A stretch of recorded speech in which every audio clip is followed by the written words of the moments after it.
नमस्कार दोस्तों, आपका स्वागत है आपके अपने चैनल कंपटीशन बाइक स्टडी में। और हम आपके लेकर आए हैं पिनाकले की जो 8th एडिशन की जो बुक है एसएससी सामान्य अध्ययन। आज हम उसको स्टार्ट करने जा रहे हैं। जैसा कि आप स्क्रीन पर देख पा रहे होंगे, यह बुक का वो दिया है आपका कवर पेज, इसको आप देख सकते हैं। इसमें जो प्रश्न है आपके एडिक्विटी बेस्ड पैटर्न पर आधारित प्रश्न है जो 2025 में एग्जाम हुए थे जीके के एसएससी के, वो सब दिए गए हैं। और इसमें 6500 प्लस एमसीक्यू हुए हैं। अगर आपका रेस्पॉन्स अच्छा रहा तो हम इसी प्रकार इसको बुक को पूरी करा देंगे। तो चलिए दोस्तों, हम स्टैटिक जी का स्टार्ट करेंगे। तो चलते हैं दोस्तों। पहला प्रश्न है आपका। तो दोस्तों, आप जैसा कि स्क्रीन पर देख पा रहे हैं, हम इसी बुक का सामान्य अध्ययन जनरल स्टडीज़ का स्टैटिक जीके से स्टार्ट कर रहे हैं। ठीक है, तो चलिए दोस्तों, अब पहला प्रश्न पढ़ेंगे हम, और आप भी ध्यान से स्क्रीन पर देखना है। तो पहला प्रश्न जैसा कि दिया गया है कि कौन सी कलात्मक विशेषता एलिफेंटा गुफाओं को भारत के शैलकृत विरासत स्थल विशिष्ट प्रदान करती है। कहने का मतलब ये है कि जो एलिफेंटा की जो गुफाएं हैं भारत में, वो किस प्रकार की कलात्मक विशेषताओं में विशिष्ट प्रदान करती हैं। तो आपके ऑप्शन दिए गए हैं, जैसे स्क्रीन पर दिख रहा होगा। पहला ऑप्शन है आपका कि वे विष्णु के दिव्य अवतारों को दर्शाते हुए वैष्णव विषय वस्तु प्रदर्शित करती हैं। दूसरा ऑप्शन है आपका दोस्तों, वे प्रकाश और छाया के माध्यम से गतिशील अभिव्यक्तियों को प्रदर्शित करने वाली शैव मूर्तियों प्रसिद्ध हैं। तीसरा ऑप्शन है आपका, गुप्त काल के दौरान वे जैन मठ परिसरों में कार्यरत थे। चौथा ऑप्शन है, बौद्ध सिद्धांतों को बढ़ावा देने के लिए मौर्य काल में इनका निर्माण करवाया गया था। तो ये हमने 4 ऑप्शन पढ़ लिए। तो इसका जो सही उत्तर है आपका वो है कि वे प्रकाश और छाया के माध्यम से गतिशील अभिव्यक्तियों को प्रदर्शित करने वाले शैव मूर्तियों के लिए प्रसिद्ध हैं। अब इसके बारे में डिटेल देखेंगे, इसी प्रश्न का नीचे दिया गया है बुक में, तो इसके बारे में पढ़ेंगे हम। एलिफेंटा गुफाएं महाराष्ट्र के एलिफेंटा धारापुरी द्वीप पर, इसे धारापुरी द्वीप भी कहते हैं दोस्तों, स्थित मौर्योत्तर भारत की शैलकृत कला और स्थापत्य का एक उत्कृष्ट उदाहरण है। शैव धर्म से प्रभावित ये गुफाएं एलोरा के समकालीन हैं और इनमें सुंदर आकृति और अद्भुत प्रकाश छाया प्रभावों से युक्त मूर्तियां प्रदर्शित हैं। इस स्थल पर त्रिमूर्ति 3 सिर वाले, जैसे कि शिव, गंगाधर, गंगा को पृथ्वी पर लाते हुए शिव, और अर्धनारीश्वर शिव और पार्वती का संयुक्त रूप है, जैसी भव्य प्रतिमाएं हैं। एलिफेंटा गुफाओं को 1987 में यूनेस्को विश्व धरोहर स्थल के रूप में मान्यता दी गई थी। ये इसके बारे में डिटेल होगी दोस्तों। इसी प्रकार हम हर प्रश्न के डिटेल पढ़ेंगे और प्रश्न को भी पढ़ेंगे। और अगर आपको ऐसी डिटेल चाहिए तो आप हमें कमेंट भी कर सकते हैं। तो चलो दूसरा प्रश्न स्टार्ट करते हैं दोस्तों। दूसरा प्रश्न है आपका कि बस्तर में मनाए जाने वाले गोंचा महोत्सव के संदर्भ में निम्नलिखित कथनों पर विचार कीजिए। तो कथन दिए गए हैं दोस्तों। पहला कथन है आपका, इस महोत्सव में बांस से बनी नकली बंदूक, जिसे तुपकी कहा जाता है, का उपयोग किया जाता है, जिससे गोंचा के फल को गोलियों की तरह दागा जाता है। और दूसरा कथन है दोस्तों, दूसरा कथन है आपका कि इस महोत्सव के दौरान रथ यात्रा निकालने की प्रथा चालुक वंश से चली आ रही है। और तीसरा आपका कथन है, रथ यात्रा आषाढ़ शुक्ल द्वितीया को शुरू होती है और दशमी को समाप्त होती है। तो हमें 3 कथन दिए हैं और हमें पूछ रहा है कि इन तीनों कथनों में से कौन सा सही है। दोस्तों, ये तीनों ही कथन सही हैं, ये तीनों ही कथन सही हैं। आपका ये उत्तर हो जाएगा डी। ठीक है, तो इसके बारे में डिटेल में देखते हैं। लिखा हुआ है, गोंचा महोत्सव छत्तीसगढ़ के बस्तर जिले के जगदलपुर में प्रतिवर्ष मनाया जाने वाला एक प्राचीन रथ महोत्सव है, जो भगवान जगन्नाथ को समर्पित है। यह अपनी अनूठी परंपरा के लिए जाना जाता है, जिसमें रथ को प्रतीकात्मक रूप में खींचने के लिए रस्सियों के बजाय गोंचा एक बांस की पिस्तौल का उपयोग किया जाता है। ठीक है, उपयोग करके ट्यूमर का फल लागे जाते हैं। जो आपका छत्तीसगढ़ में जो गोंचा मौसम मनाया जाता है उसमें क्या किया जाता है कि एक बांस की पिस्तौल का उपयोग करके उसका ट्यूमर फल लागे जाते हैं, ट्यूमर फल दागे जाते हैं। और नेक्स्ट क्वेश्चन है आपका कि कर्नाटक संगीत में 5 ताल वाले लघु को किस जाति के रूप में पहचाना जाता है? कर्नाटक संगीत में 5 ताल वाले लघु को किस जाति के रूप में पहचाना जाता है? तो इसका आंसर हो जाएगा खंडा। क्या दोस्तों? खंडा। इसके बारे में पढ़ते हैं। खंडा। खंडा कर्नाटक संगीत में लघु लय की एक मूल इकाई है जिसकी ताल गणना उसकी जाति पर निर्भर करती है। लघु तालों के आधार पर जाति प्रकार हैं आपके तीसरा जाति 3 ताल, चतुरास्र जाति 4 ताल, खंडा जाति 5 ताल और मिश्रा जाति 7 ताल। नेक्स्ट क्वेश्चन है आपका दोस्तों कि कौन सा कथन जूडो के इतिहास और विकास का सबसे अच्छा वर्णन करता है? तो ऑप्शन देखेंगे हम दोस्तों। जूडो की मार्शल आर्ट का विकास 1882 में जापान में जिगोरो कानो द्वारा किया गया था। दूसरा ऑप्शन है भारत की पहली राष्ट्रीय जूडो चैंपियनशिप 1980 मुंबई में आयोजित की गई थी। तीसरा ऑप्शन है Kalpana Devi 2010 judo grand pre में स्वर्ण पदक जीतने वाली पहली भारतीय बनी। और चौथा विकल्प है जूडो को आधिकारिक तौर पर 1972 में पहली बार ओलंपिक खेलों में शामिल किया गया था। तो इसका दोस्तों आंसर हो जाएगा आपका ए। इसका जो सही कथन है आपका ए, क्योंकि ये प्रश्न पूछ रहा है कौन सा कथन जूडो के इतिहास और विकास का सबसे अच्छा वर्णन करता है।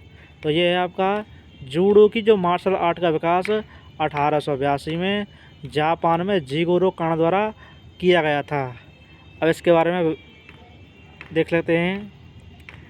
जूडो एक आधुनिक जापानी मार्शल आर्ट और युद्ध खेल है जो अशस्त्र तकनीकों पर जोर देता है। इसकी स्थापना 1882 में जापान में जिगोरो कानो ने की थी। जूडो ने 1964 के टोक्यो ओलंपिक में अपनी ओलंपिक शुरुआत की। भारत में पहली राष्ट्रीय जूडो चैंपियनशिप 1966 में हैदराबाद में आयोजित की गई थी। कल्पना देवी एक उल्लेखनीय भारतीय जूडो खिलाड़ी हैं जिन्होंने एशियाई और राष्ट्रमंडल आयोजनों में पदक जीते हैं। ये इसके बारे में विवरण हो गया दोस्तों। नेक्स्ट क्वेश्चन देखते हैं। कविता अय्यर द्वारा लिखित पुस्तक landscape of loss the story of an Indian drought के केंद्र बिंदु का सबसे सटीक वर्णन कौन सा कथन करता है? तो इसके बारे में देखते हैं। पहला ऑप्शन है आपका सूखाग्रस्त ग्रामीण क्षेत्र में एक परिवार की कठिनाइयों के बारे में एक काल्पनिक कथा। दूसरा है भारत में मानसून के उतार चढ़ाव और प्राचीन कृषि पद्धतियों का ऐतिहासिक विश्लेषण। तीसरा ऑप्शन है ग्रामीण भारत में सूखे के मानवीय सामाजिक और पारिस्थितिक प्रभाव का एक गैर काल्पनिक अन्वेषण। चौथा ऑप्शन है आपका ब्रिटिश शासन के तहत जल प्रबंधन ढांचों की जांच करने वाले एक औपनिवेशिक युग का नीति अध्ययन। तो हमने 4 ऑप्शन पढ़ लिए, तो इन 4 ऑप्शन आंसर है आपका सी।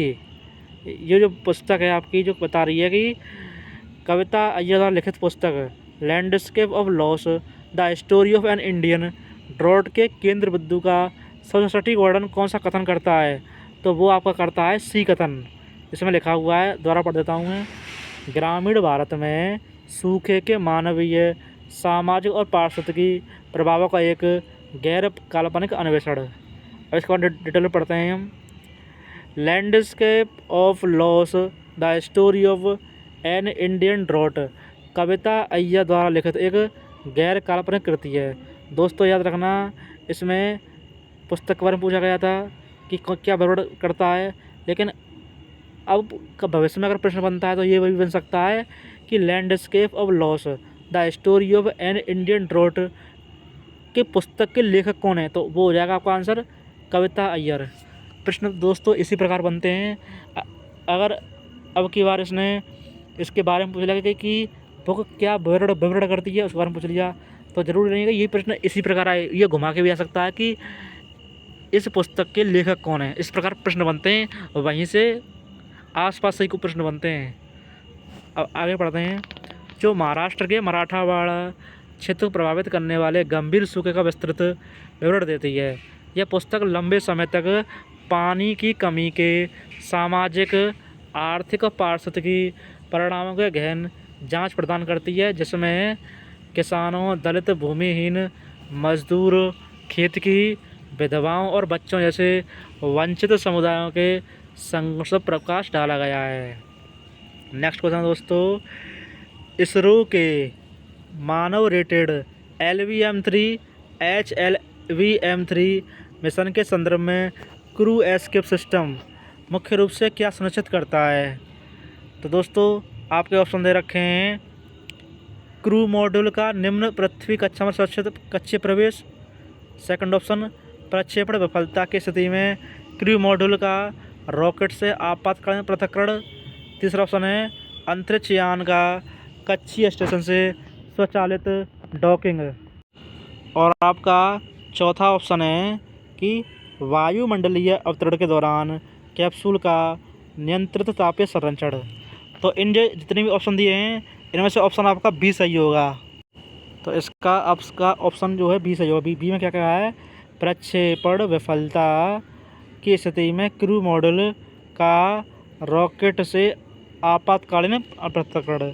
अब इसके बारे में डिटेल देखते हैं। अब इसके बारे में बताया गया है कि गगनयान परियोजना में मानव अंतरिक्ष उड़ान क्षमता का प्रदर्शन करने की परिकल्पना की गई है। इसके तहत 3 सदस्यों के एक चालक दल को 3 दिवसीय मिशन के लिए 400 किलोमीटर की कक्षा में लॉन्च किया जाएगा और भारतीय समुद्री जल में उतारकर उन्हें सुरक्षित रूप से पृथ्वी पर वापस लाया जाएगा। मानव रेटेड LVM-3 रॉकेट जो इसरो का एक सुप्रसिद्ध और विश्वसनीय हैवी लिफ्ट लॉन्चर है को गगनयान मिशन के लिए प्रक्षेपण यान के रूप में चुना गया है। HLVM-3 में क्रू एस्केप सिस्टम CES होता है जो तेज़ी से काम करने वाले उच्च दहन दर वाले ठोस मोटरों से संचालित होता है। यह सुनिश्चित करता है कि लॉन्च पैड पर या उड़ान के दौरान किसी भी आपात स्थिति में क्रू मॉड्यूल को चालक दल सहित एक सुरक्षित दूरी पर ले जाया जाए। यह क्रू मॉड्यूल को रॉकेट से तेज़ी से अलग करता है और इसे एक सुरक्षित दूरी तक पहुंचा देता है, जिससे पैराशूट की सहायता से लैंडिंग संभव हो पाती है। दोस्तों इसमें जो डिटेल दे रखी है यह आपके बहुत काम की चीज़ है। अगर आपको इसको बार बार रिवीजन करोगे तभी आपको ये याद होगी और यहीं से प्रश्न बनेंगे तो डिटेल दे रखी है। चलिए दोस्तों नेक्स्ट क्वेश्चन पर आपका 7वां प्रश्न जो दे रखा है तो वो है निम्नलिखित कथनों को पढ़ें और सही विकल्प चुनें। तो कथन दे रखा है आपका ए कथन क्या है, एक राष्ट्र एक राशन कार्ड ONORC योजना लाभार्थियों को भारत भर में किसी भी उचित मूल्य की दुकान को सब्सिडी वाले खाद्यान्न प्राप्त करने में सक्षम बनाती है। अब कारण है इसका आर, यह राशन की दुकानों पर आधारित बायोमेट्रिक प्रमाणीकरण के उपयोग के माध्यम से संभव हुआ है। तो इसका आंसर होगा आपका ए ऑप्शन। ए और आर दोनों सत्य हैं और आर ए की सही स्पष्टीकरण है। अब मैं दोबारा पढ़ता हूँ कि क्या कहा है ऑप्शन में कि एक राष्ट्र एक राशन कार्ड योजना लाभार्थियों को भारत में किसी भी उचित मूल्य की दुकान से सब्सिडी वाले खाद्यान्न प्राप्त करने में सक्षम बनाती है। ठीक है, यह राशन की दुकानों पर आधारित बायोमेट्रिक प्रमाणीकरण के उपयोग के माध्यम से संभव हुआ है, ये भी ठीक है। तो हमने देख लिया कि दोनों कथन और कारण दोनों सही हैं और कथन ए की सही व्याख्या करता है। ठीक है, तो इसके बारे में डिटेल से देखते हैं। One nation one ration card ONORC योजना लाभार्थियों को भारत भर में किसी भी उचित मूल्य की दुकान से अपने रियायती खाद्य अनाज तक पहुंच की अनुमति देती है, जिससे पोर्टेबिलिटी सुनिश्चित होती है।